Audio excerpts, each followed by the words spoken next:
Okay, hello to everybody who's following the recording.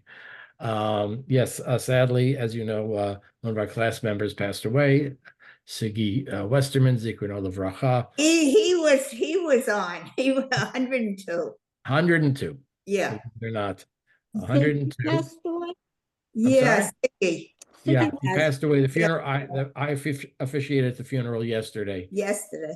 Yes. Yeah, sad. I mean, yeah, I think you remember he was not only in the class, he was quite an active participant. And he would call me during the week. Rabbi, I have a question from the class. And he's over 100 years old, and it was amazing. We should all only, He was somebody different than everybody else. yeah. He was quite, not only the length, but the depth of his life. No, He right. did an extraordinary number of different things in his life. So Yeah.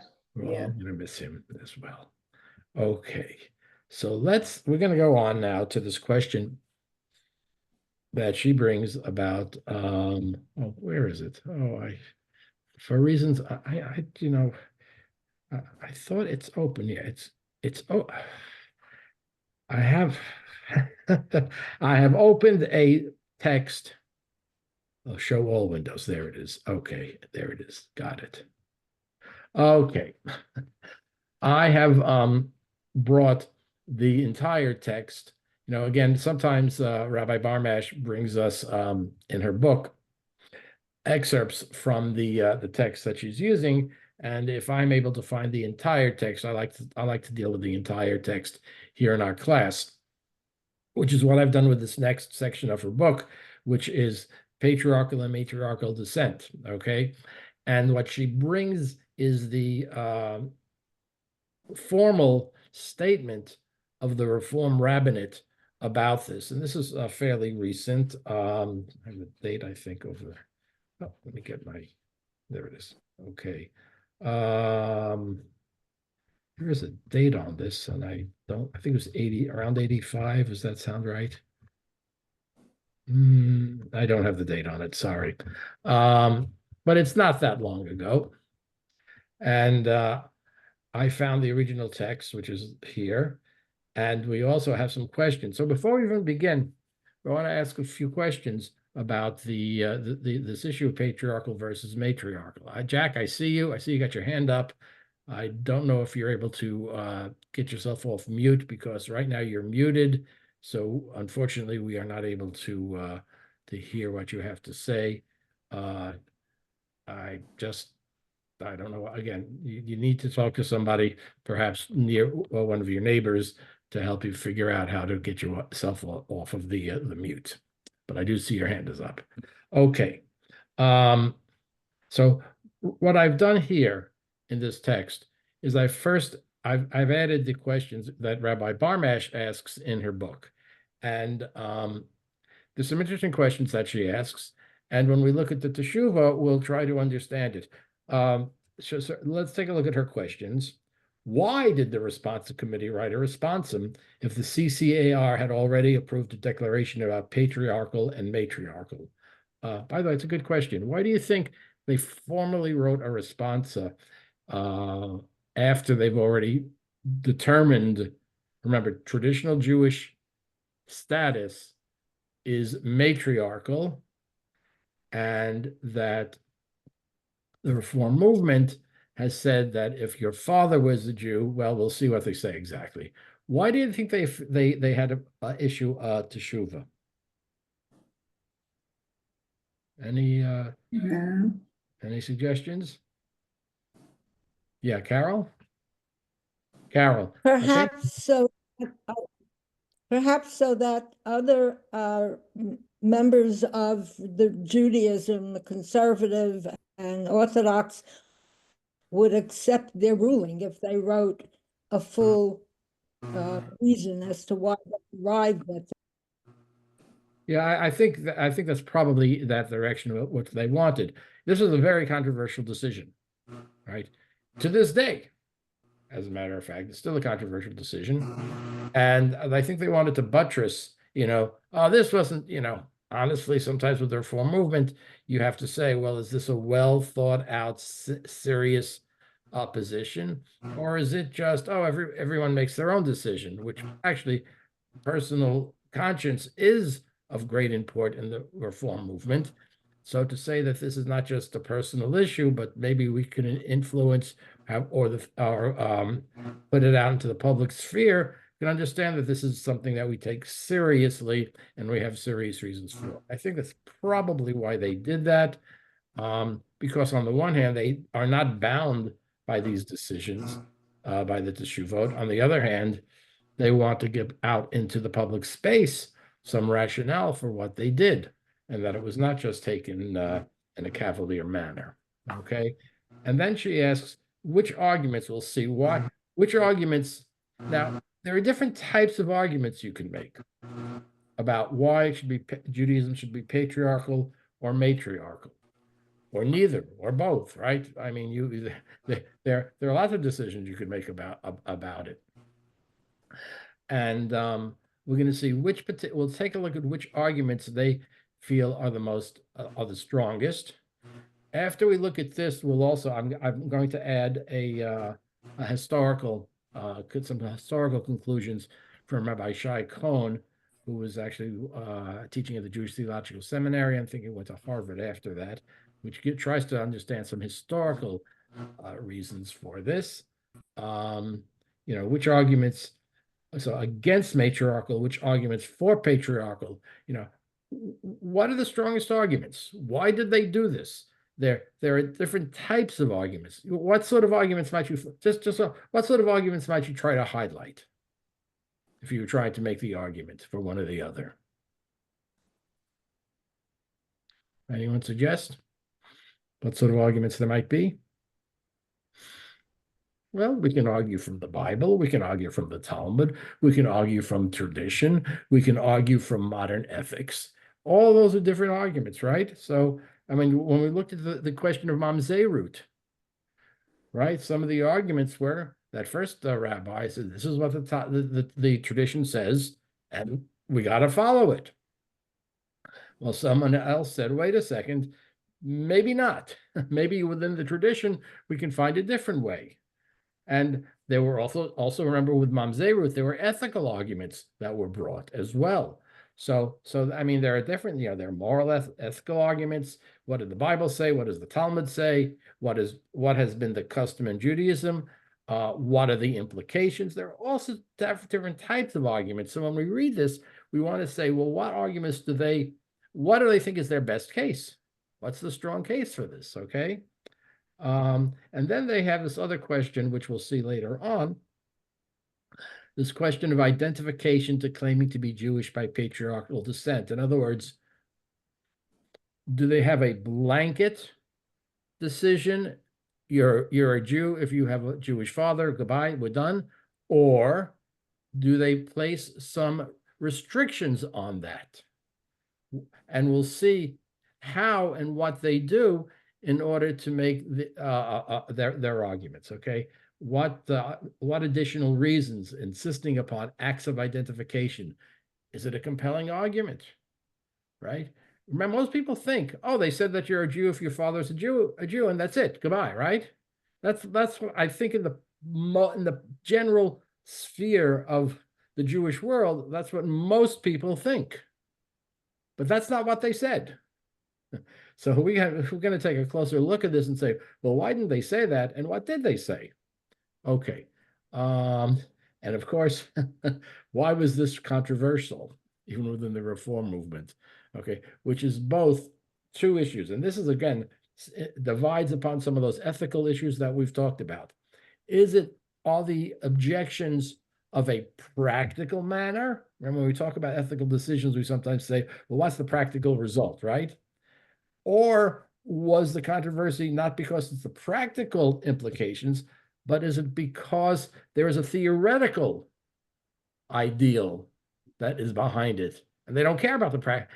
In other words, is it because there's a practical implication, or is it because there is an ideological or moral voice that is not relevant to the practical ones, right? We've seen how sometimes ethical decisions divide on that question. Okay, So before we start, yes, Rini. I have a question. When in synagogue, well, all over, we have the men divided, the Jewish men divided into three groups, the Kohanim, the Leviim, and the Israelites, right? Correct, absolutely. So it seems such a conflict to me if the Jewish line is from the matrilineal side, then why is the descendants of your place in the Jewish religion from the father's side? And what if the father's not Jewish? What is the kid if the mother doesn't have a status? I know there's a Bat Kohen, but she's not really a Kohen. All right. So you're pointing out there seems to be a contradiction, but the reality traditionally, well, again, and by tradition, I mean from the time of the Talmud. So, the time of the Talmud is, not that long ago, if you want to go back to the Bible, right? So we have this, why is it that membership in the tribe is matriarchal, but status in the tribe is patriarchal, right? You are Kohen, Levi, or Yisrael based upon your father's status, but you belong to the Jewish people based upon your mother's status, right? I mean, that's the reality. Without giving it a value judgment, I'm just pointing out the objective reality of traditional Jewish status, right? So the question that you're asking is, why is it that way? Shouldn't it be, could it be something, well, that's true. Do we say about Kohen as the first Aliyah? Well, at Phelan Jewish Center, they do. Does a Bat Kohen come up to the bima and do during the Birkat Kohanim, the duchening? Right? So, by the way, they do. What's the status of her son? Very good. That was really my question. Okay, so the question traditionally is the child of a couple where the female, the mother, is a Bat Kohen or Bat or Levi, even Levi, and the father is a Yisrael. Again, the traditional answer is it follows the status of the father. So what if the father's not Jewish? That was my question. If the father's not Jewish, Yisrael, Oh, okay. I mean, the old joke, the guy goes to a rabbi. Yeah. Yeah. Okay. Anyway. Okay. So that's the reality of the tradition. So there are a couple of questions we're going to ask. Of course, we want to ask, how did it get that way? Right? Why is it that way? And then let's understand something called the genetic fallacy, which is also very much part of this. The genetic fallacy says, once that you have determined why something is a certain way, you can evaluate whether or not that thing that you just found the origin of should be continued, because now you understand where it came from. A classic example might be someone who says you don't eat pork because of trichinosis. Well, nowadays, you're never going to get trichinosis from pork because, well, up until fairly recently, we had people check the food supply.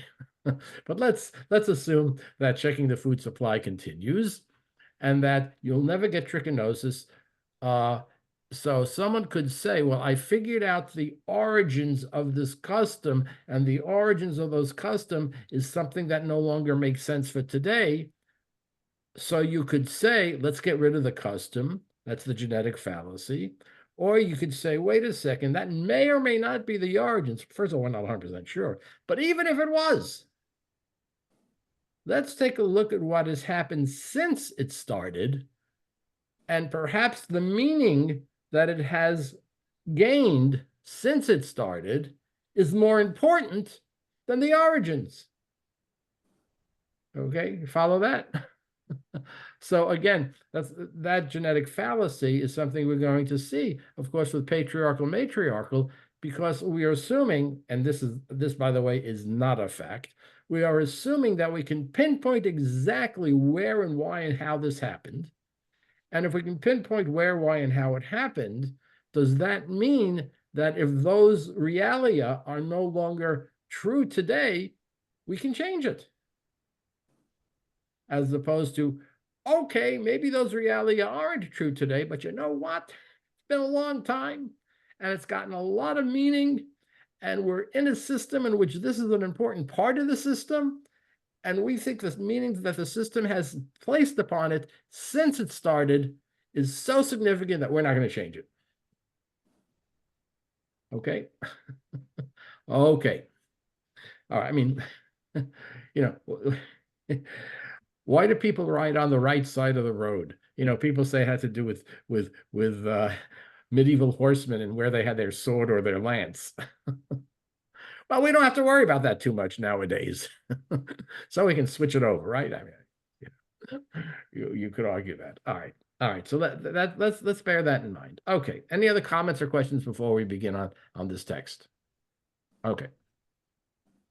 So here it is, the Reform movement's question. What are the origins? See, there we go. What are the origins, which admittedly is important to know, of matriarchal descent in the Jewish tradition? What halachic? Now, here's the Reform movement asking this question about Jewish law, which they don't think is relevant, is there for the recent CCAR, that's the Central Conference of American Rabbis, the Rabbinical Assembly of the Reform Movement, resolution on matriarchal and patriarchal descent, which also adds various requirements for the establishment of Jewish status, i.e., it's not just patriarchal, it's patriarchal plus other requirements. What's the reason for this? Okay. All right. So first it's going to deal with the question of the matriarchal, patriarchal, and then this question acts as identification. So certainly, where would you go? You're going to go to the Bible. You're going to go to early Talmudic sources, where you're going to find out where did this come from and how did it get there? Okay. It is clear that for the last 2,000 years, the Jewish identity of a child has been determined by matriarchal descent. Let's stop right there. Why did they say 2,000 years? Because they want to go back to the time of the Mishnah. Again, let's put it in our head. We have Abraham, right? Thousands of years ago. Then we have we have Moses and the arrival in the land of Israel and the first Jewish commonwealth, and then the destruction of the temple and the destruction of Jewish sovereignty in the second, in the first century Common Era. So the period of the Mishnah, the first level of Talmudic materials, is 2,000 years. But remember, that material is based upon, even though it's written and edited in the second century of the Common Era, it's based upon older material, based upon biblical material, and things that go back thousands of years before it was written down. But at least we can say this much. 2,000 years, a Jewish child has been determined by matriarchal descent. That is very clear from the Talmud. Okay. Okay. The rabbinic decision that the child follow the religion of the mother solves the problem for offspring from illicit intercourse of unions which are not recognized or which paternity could not be established or in which the father disappeared. Now, they are assuming here that they know for sure why, that this all makes sense and historically is understandable. Now, we could certainly understand, what's the classic reason given for Judaism being matriarchal? You ever hear a classic, someone just says, well, why is it? And someone says what? We know who the mother is. Right. We know who the mother is. We can't be. As a matter, remember that question of Mamzeh Ruth? Remember the rabbi said, well, they were divorced civilly, and she had sex with someone who she was still married, while she was still married by a get. So maybe she had sex with somebody else. So maybe we don't know who the father is. You're not a mamzer, right? Remember that? So here we have that same question. Yes, it is true. I mean, this is biological, right? No one can question this. We know who the mother is Not sure, one, who the father was. Two, what if he was the offspring of illicit intercourse? Okay. Well, we know today that would be a mamzer, right? Although we're going to see that was some interesting historical issues here. Or which paternity could not be established. Sometimes this is called the rape of the Roman soldiers, right? Talmudic period begins around, after the Romans destroy the temple. And yes, there were rapes, and there were children born from those rapes. So we don't know who the fathers were, but we know who the mothers were. That you often hear that was the origin of matriarchal, or which the father disappeared. Right, that happened too in ancient and modern times. He's gone on a business trip, never heard from again. Right, okay. This now they're dealing again. How solid is that historic determination? In other words, this is a historic argument. All right. Maybe the period of Ezra. Now, in Ezra, Ezra said, hey, you Jews went into exile and you married non-Jewish women, you got to divorce them. Okay. Maybe the period of Pericles, who sought to limit citizenship to the descendants of Athenian mothers. Oh, you mean Judaism is following the legal system of the Greeks?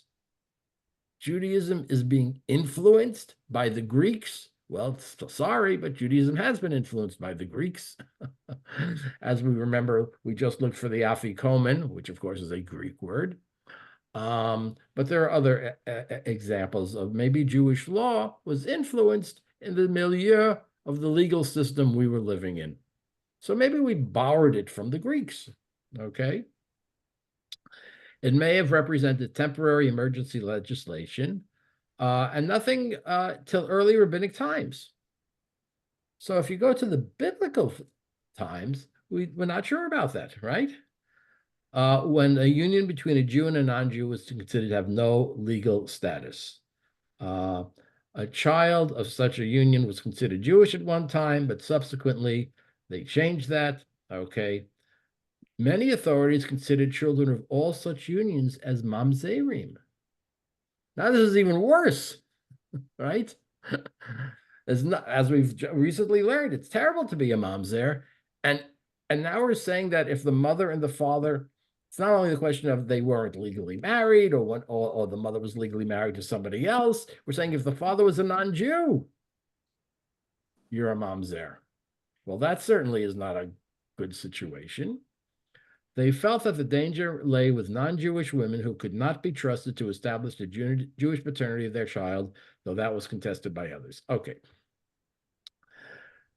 The statement which grants the status of the mother of the child saves the child from the status of mamzerut. Okay, so if the father wasn't Jewish, the child is now not a mamzer, but a full Jew. What type of argument is that? That's a practical argument. This is not a theoretical argument. This is just saying we have a situation where we need a practical solution for. So we're going to give a practical solution, okay? Okay. We should now. So they've established, and we all know, and nobody is arguing, once Rabbinic Judaism in the 2nd century time, the Mishnah codifies everything and things get clear. Patriarchal descent is out. It's matriarchal. That's and the last 2,000 years. Okay. But what about the Bible? Do we have some differences in the Bible? Patriarchal descent was the primary way of determining the status of children. Patriarchal? In intertribal marriage, paternal descent was likewise decisive. Oh, okay. So if somebody from the tribe of Judah married somebody from the tribe of Shimon, which tribe are they? And that in ancient times it mattered, right? Because there were divisions of the land and that you had title to. It mattered. It depended upon the father, right? Rabbinic tradition remained patriarchal in the sense of the priesthood. We just said that. The child of a Kohen, even if the father marries a Levite or an Israelite, thus lineages was and continues to be determined by the male alone whenever whether the marriage is otherwise proper. In other words, as we just said, your status in the tribe is patriarchal. If a marriage is valid, but originally forbidden, as we've had in the case of the Mamzeh root, then the tainted parent determines lineage. Okay, well, look, matriarchal descent, although generally accepted for the union of a Jew and a non-Jew, has rested on, now he says it's an uncertain basis. Okay. Again, we have the Roman law that stated the maternity was known, paternity was doubtful. Just had that. We'll take a look at Shai Cohn. We'll actually take a look at his paper after we finish this. Suggests that the rabbis may have abhorred this type of mixtures. Rabbis don't like mixtures. Rabbinics don't like mixtures. You got to be one or the other. The food is either kosher or it's not kosher, right? It's either Shabbat or it's not Shabbat. You're either a Jew or you're not a Jew, you know. And by the way, this goes back to the beginning of the Bible. What happens at the beginning of the Bible? God divides things. Land, water, day, night, right? So this idea of clear divisions is a major aspect of rabbinic thinking, right? So maybe that's part of this, when you have questionable issues with who's the parent and what's the parent, we have to have a very clear division and determine absolutely who and the parent is and what the status of the child. Okay. All right, I'm not going to talk about the Karaites. Okay. These discussions show us that tradition responded to particular needs. Now, what's the argument? There were issues in the society, and the argument of this teshuva is going to be that the determination of descent was partially influenced by what's going on in the society. Why would they say this? By the way, why do you think that sentence is there? Let's stop. Yeah, Rini? Oh, you're still muted.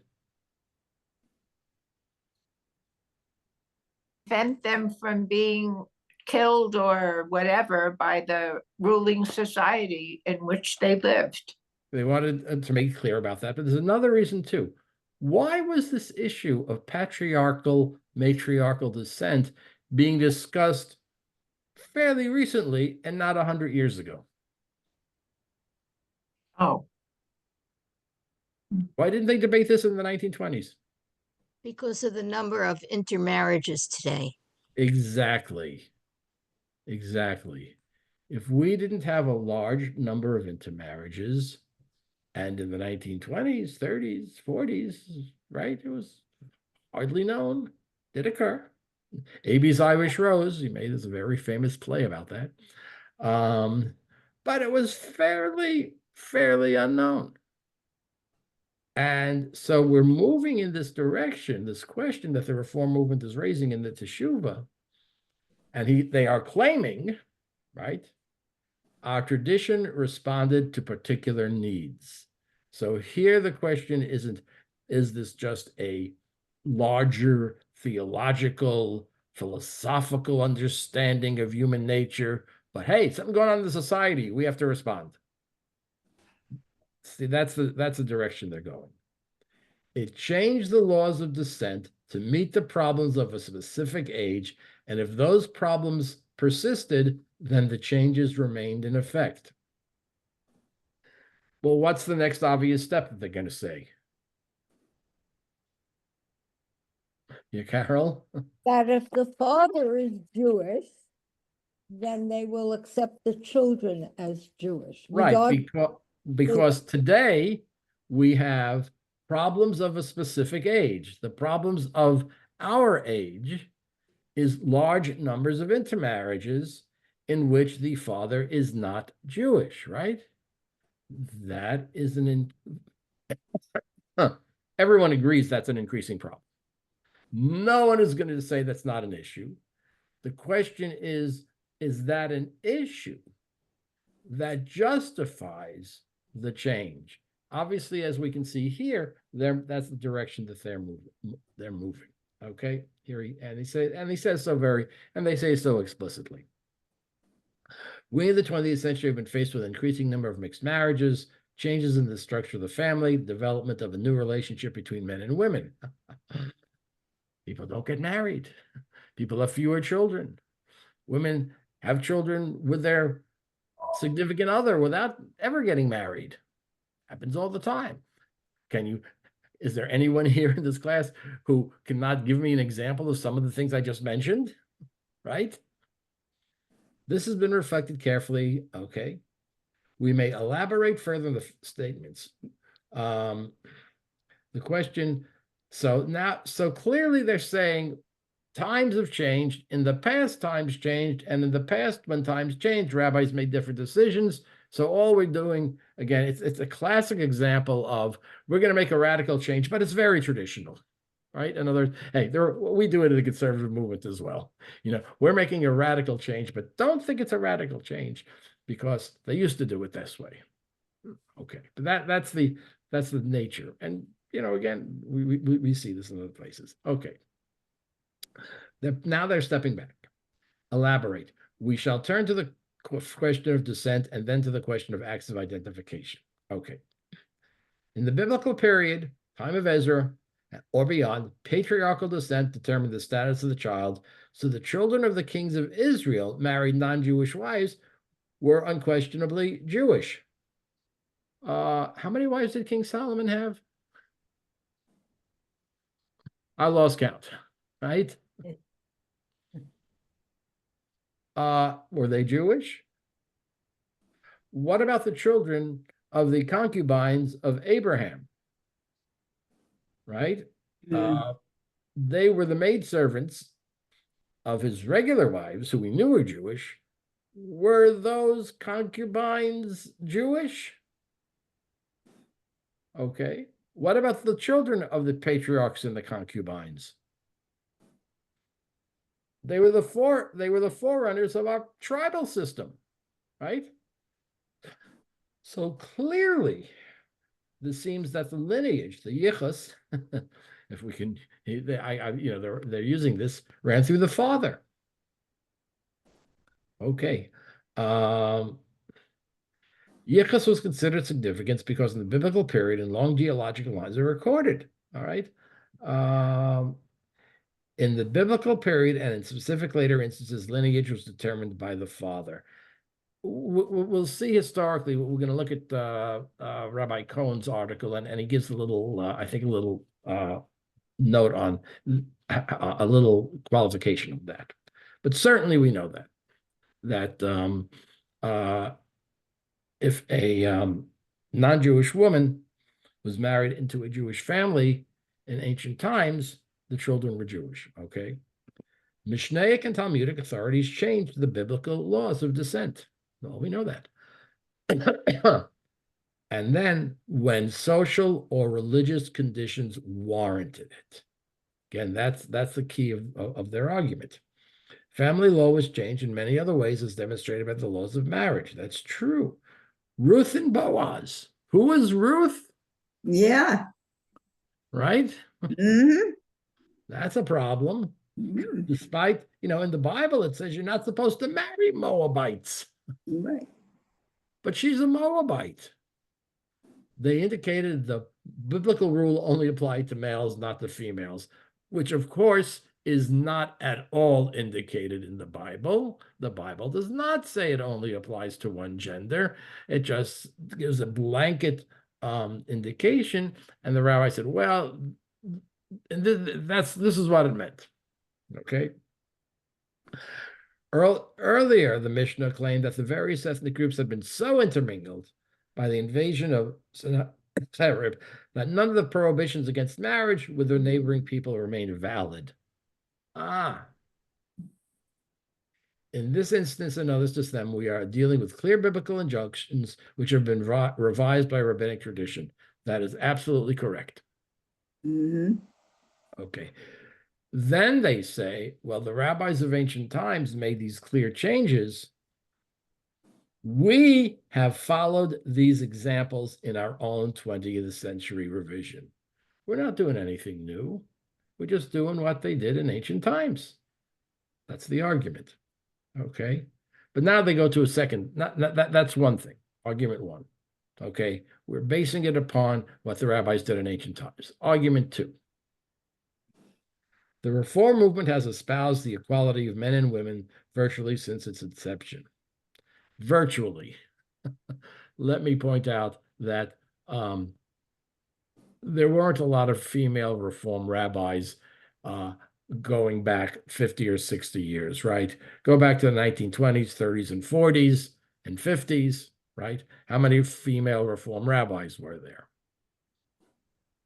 Okay, but okay. Virtually since its inception. So here is a modern ethical, moral teaching. If men and women are equal in all things, how can we have a system that favors women in terms of descent? Okay. Now they're going even further. We and virtually all Jews recognize civil marriage between a Jew and a Gentile as a marriage, although not kiddushin, not a formal Jewish wedding, and have done so since the French Sanhedrin of 1807. You know that Napoleon put together a group of 120, and he said, you're the Sanhedrin, and we want to know if Jews are citizens of France, right? Up until the time of the French Revolution, Jews were not citizens of the country they resided in, and they did not have citizenship rights. They lived basically upon the decree of whoever the ruler was. So now the French Revolution, universal rights of all people. So Napoleon asks a group of Jewish scholars, wait a second, are the Jews French citizens? Are they really French or not? And basically the rabbis say, yes, we're French and we obey the law, right? And we'll recognize a marriage if two Jews get married under the civil society, which now exists, which again, before the French Revolution, it did not, you could not get a civil ceremony, right? And you still can't get a civil ceremony in the state of Israel. But now that we have the revolution, are Jews subject to the civil laws and they follow the civil laws of the country? And the rabbis say yes to Napoleon. Okay, so what they're saying, we recognize civil marriages, right? We are morally, here's the ethical argument, obliged to make provisions for the offspring of such a union when either the father or the mother, okay, right? Men and women are equal, and if we recognize civil marriages, this is a logical conclusion. Okay. Now, there's a word here which was not, this is from the original that I found, so I'm not sure. I think I know what they're saying. We agree with the Israeli courts in their decisions on the matters of status for purpose of, I think they mean la'am, to the people, for the people, la'am. I think that's what they mean by this Hebrew phrase. This is all I could find. The registration of the nationality of immigrants and the right to immigrate. Such rulings, in other words, right, I mean, that's a real question in Israel. Who's a Jew? Who has the right to immigrate? If you're a Jew, you have the right to become an Israeli citizen and immigrate to Israel. Such rulings are secular in nature. After all, Israel has a secular government and do not bind the Israeli rabbinic courts or us. In other words, it is true. The state of Israel has a definition of who is a Jew and who can become a Jew and who is a Jew in Israel that is different from what the religious courts say. In the Brother Daniel case, remember that? Okay. Brother Daniel was a Jew who was born during the Holocaust, and he eventually became a Catholic priest, a friar. Brother Daniel, as in, someone who's a friar. And then he goes to Israel in 1962, and he says, I'd like to become a citizen of the state of Israel because I was born a Jew, and I should be allowed to make Aliyah and reap the benefits of being an Israeli citizen, despite the fact that I'm a Catholic priest.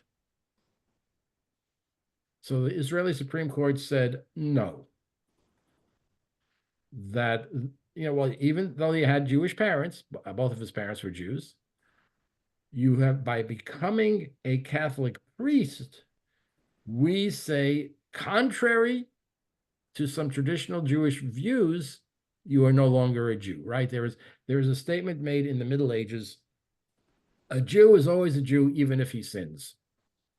So there were those who would say, well, if a Jew converts to another religion, they're still, by the Jews for Jesus, by the way, pick this up. But the medieval scholars who were teaching this were doing so at a time when Jews were forced to convert to Christianity. So they were basically looking for an easy way out for the Jews to come back.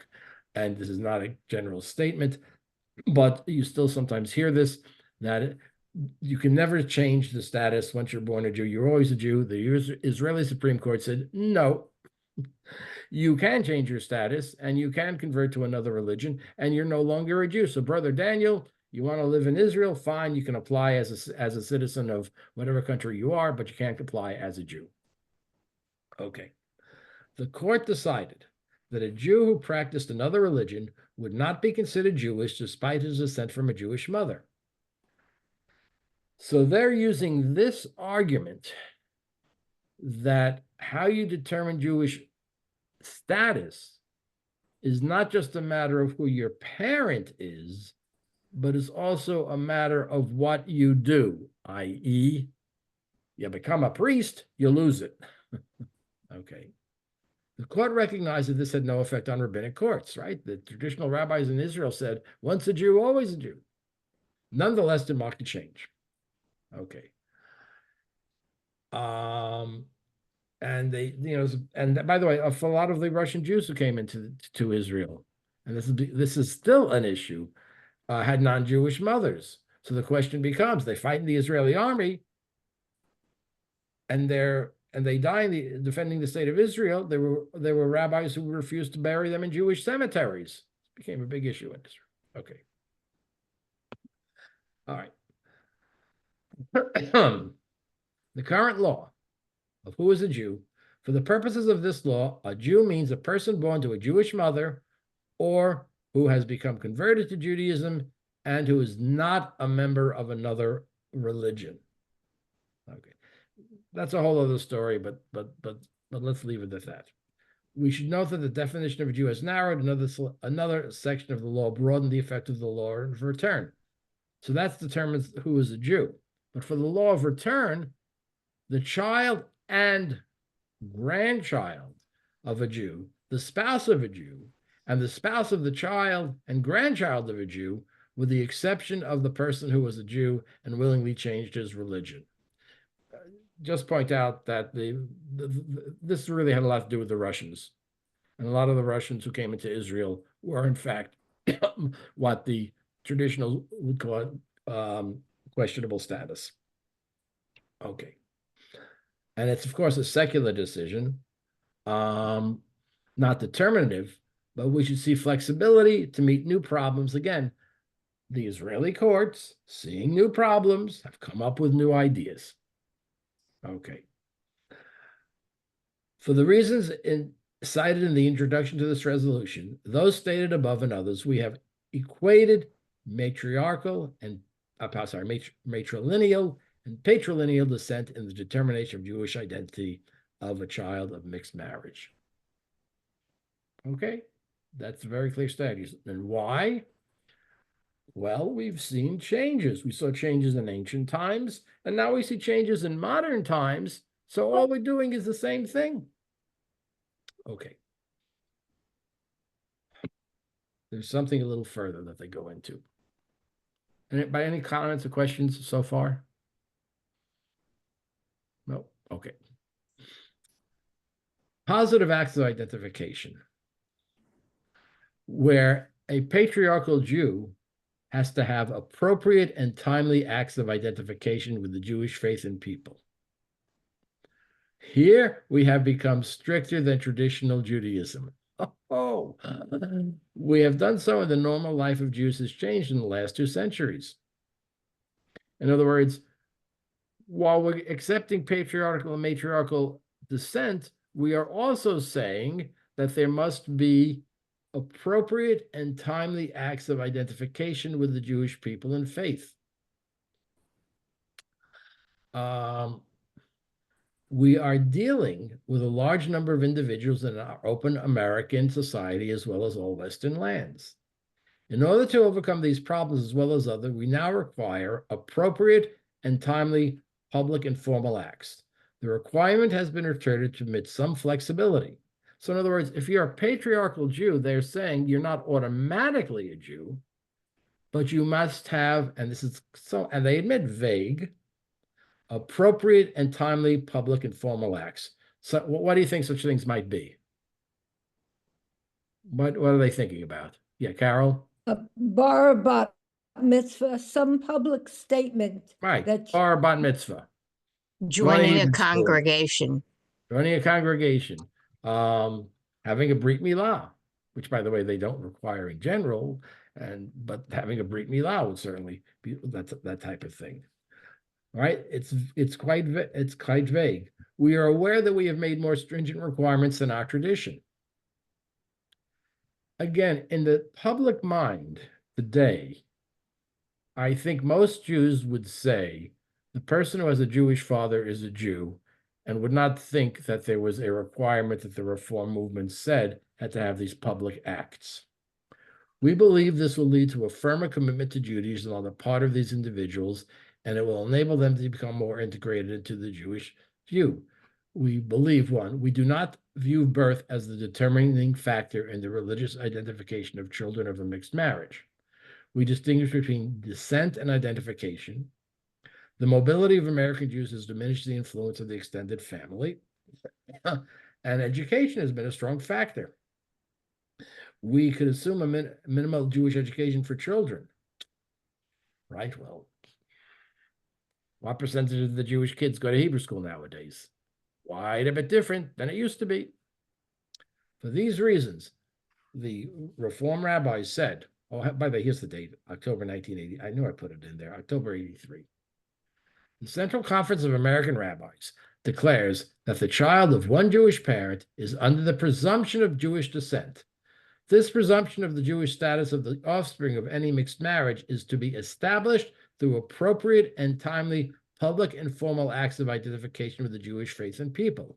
The performance of these mitzvot serves to commit those who have participated in them, both parents and child, to Jewish life. Depending upon the circumstances, a little vague, would you say? The mitzvot leading towards a positive and exclusive Jewish identity will include entry into the covenant. What are they saying here? Bris. Well, they're talking about a bris, right? A bris, yeah. Yeah. Entry into the Milah. covenant. Is it, Bris. Brit milah. Acquisition of a Hebrew name, Torah study, bar bat mitzvah, and Kabbalat Torah, confirmation. For those beyond childhood claiming Jewish identity, other public acts or declarations may be added or substituted after consultation with their rabbi. Now, again, you ask the average Jew on the street, you say, well, what do the Reform movement say about Jewish identity? What would the answer you'd probably get? If the father is a Jew, I'm a Jew. Correct. This is not saying that. No. That is, but in point of fact, what has really happened in American Jewish life? It's diminished. Well, I would say that this requirement of some type of commitment is generally not. No, I don't think you see patriarchal Jews saying, "Well, I'm a Jew because my father was a Jew and I did such and such." Right? I mean, that's just, I think, the reality of American Jewish life. Yeah, Rini? Well, in conservative Judaism, if you're born of a Jewish mother, nobody requires you to do anything to prove that you are integrating yourself into the Jewish community. That is correct. So it's even less strict, it seems, than the So Reform. this would also probably imply that for a child who has a Jewish mother also must have some sort of commitment to be. Mhm. But I don't think any rabbi in America is going to say to a person who had a Jewish mother, well, you're not a Jew until you do X, Y, or Z. Mhm. I don't think so. But hey, I could be wrong. Any other comment or question about this? What would be the arguments that there might possibly be against this decision? I mean, there are positive. Well, let's look at what are some of the positive and what are the negative arguments on this decision? Anyone? Well, Okay. the positives, we need more Jewish people. Our numbers are diminished and we Okay, need so more the- Jewish people. So if somebody wants to be a Jew or raise their children as Jewish, who cares where they're from? Just take them. Well, if their father was, if their You know, father was either the father or the right, mother was right, Jewish and right. they want to be raised Right. Jewish. We want to we be need them. inclusive when we Right. need them. Okay, that's a positive. Absolutely. Okay. Any negatives to this? What would be the negatives to this decision? Rini? Well, requiring too much of them, that we don't even do in conservative Judaism, just requiring that they have a bar mitzvah or do something could discourage people and they just say, well, I don't care, you know. Right. Hey, I got a Jewish father. I'm a Jew. Don't tell me what I have to do. People could say that. There's one other big negative here. Yeah, Carol. But then an Orthodox Jew might not accept you as a Jew and might not then permit your marriage with another Jew. Right. This creates a real division in the Jewish world. Yeah. A big division, not just Orthodox, conservative Jews as well. Conservative rabbinate, although it's very interesting. Polls have been taken, and we're going to finish in a moment on this, as to, you know, what do the rabbis think and what do the people think, right? But you're right in that this creates a big division. The Reform movement accepting, the conservative and the Orthodox movement not accepting. So this people's status are now somewhat, well, mixed, not clear. Is that a good or a bad thing for Judaism? Are the conservative rabbis really stopping a marriage from a Reform person with a conservative person? Do you know of any rabbis who have not done it? The Or question who is, asks? see, Nobody asks. oh no. We don't have time to look at that. We'll look at that next time, which unfortunately will be in 3 weeks. But the question is, yes, on the question of mamzerut, we have determined rabbis aren't asking. But on the question of whether a person is a Jew, for the conservative rabbinate, of which I am a member of the Rabbinical Assembly, I am obligated as a member of the Rabbinical Assembly only to marry people who are clearly Jews, who have matriarchal descent or converted to Judaism, i.e., a patriarchal Jew who comes to me, I would say, nice to meet you, glad that you want to get married, but I can't officiate at your wedding unless you go through a formal conversion. Or maybe, as has happened, you're a patriarchal Jew, you went to Hebrew school, you have all the things that they said that you should for the Reform movement. I'll dunk you in the mikveh, and now you're a Jew. Or else maybe don't ask. No, we are actually, okay, we will see next week. We're not allowed to do that. Rabbi, how does it Yes. also impact bar and bat mitzvahs? I'm sorry, say that again. How does it also impact bar and bat mitzvahs if the mother is? Oh, that's correct. Oh, absolutely. Absolutely. We could not have a child become a bar bat mitzvah in a conservative synagogue unless the mother was Jewish, and or if there was an intermarriage where the mother was not, and the father was, then the child would have to be converted. And a child can be converted. Again, dunk them in the mikveh. If it's a male, you have a brit milah, you know. But you're not questioning every kid who's in Hebrew school and asking what their father is or mother is. Yes, you are. Oh, yes, Actually, we are, and We we need are. to be clear about that. I mean, that's a real, again, I'm going to have to end this in a moment. It's an interesting question, and it's a very sensitive one. Here's a question. What does it say on your synagogue application form? Mother's name, father's name. Does it say, are you Jewish? Does it say, prove that you're Jewish? Yeah. How do you given the world we live in, how do you sensitively get a clear answer, which the conservative movement needs, as to the status of an individual? And how do you do it with sensitivity so that somebody will say, what the hell are you asking me? Forget the synagogue. This has happened to me. Well, we've had that problem a few times through the years. That is a You question. know right? that. And how do you do that with sensitivity and inclusiveness, but at the same time maintaining the distinction of matriarchal descent? These are issues that can conflict. Rabbi, what happens if the mother converts? She's not Jewish, father's Jewish. The mother converts after the children are born. Then the children have to be converted to They Judaism. still have to be converted. Okay. Yes, Right. if it's before the children is born, once the mother is converted, if she's pregnant, which by the way, I've had situations of that as well, the children are Jewish.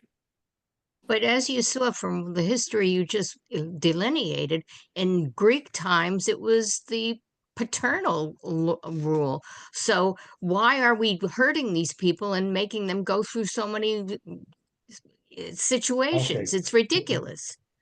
Great question. Let's pick that up next time we meet. We'll take a closer look at what the conservative movement has done and talk about this further. This is a very important question for the future of our people. Yes, Eddie, last question. I actually have to run in a minute. Okay, Eddie. Last question. Do other religions have all these rules and regulations? Oh, stupid. Depends on the religion. Obviously, you can become a Christian pretty easily, right? With a statement, affirmation of belief, and in many congregations, baptism, right? You're not born a Christian. By the way, that's something that we always get. We're Jews. We don't understand this. You're not born a Christian, Right. no matter what the status is of your parents. You got to confirm.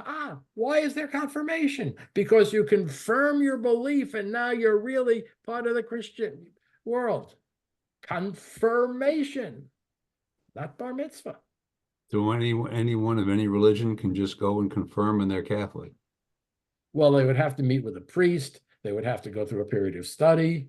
But after they get to the end of it, yes, it's a confirmation. And I know it's a sort of adult baptism they have in the Catholic Church. But again, there is a process, of course, right? And if you're born a Catholic, you still have to have your first, you have to go through a series of, you got to be baptized. You're not baptized, you're not a Catholic. You're going to hell. But Right. they have all the rules of maternal and paternal and Forget paternal and maternal. Baptism. Yeah, right? So again, we were in the Jewish headset about who your parents are, and the Catholic Church the Christian Church talks about baptism and other rituals. Okay, this is a great conversation. We'll pick this up next time. I'll be away for 2 weeks, and I will see you then. Thank you all. Keep thinking about Thank you, the best Rabbi. questions Enjoy for your next time. Enjoy your Take care. conference. Bye-bye. Bye.